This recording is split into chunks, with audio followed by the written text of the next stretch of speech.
গতকাল থেকে শুরু হয়েছে অতি ভারী বর্ষণ। এই ভারী বৃষ্টির ফলে বিভিন্ন এলাকায় জলমগ্ন।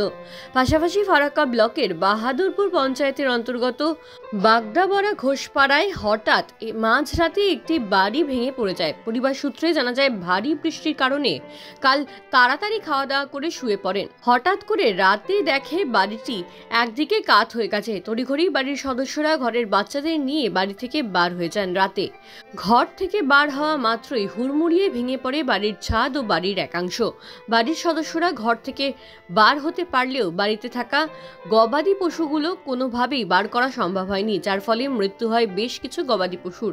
এই প্রবল বর্ষণের ফলে কিভাবে নতুন করে বাড়ি তৈরি করবে চিন্তায় গোটা পরিবার।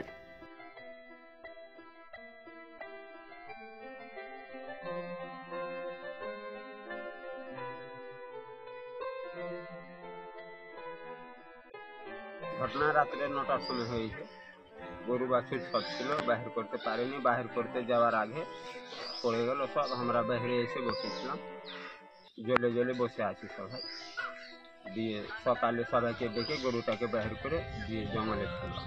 এ ঘরেই থাকছিলাম। যখন পুরো হলো দেখলাম যে বিরাট সমস্যা ছিল, তখন আমরা সব বাইরে এসেছিলাম।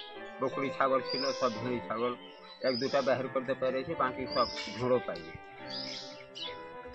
বাড়ি ছিল না, বাড়ি থাকলে তবে এখানে কষ্ট করতাম। আমরা গরিব ছেলে সব তো বাইরে খেটে খুটে এসেছিলাম ঘরে, কি জানি যে পড়ে যাবে এরকম।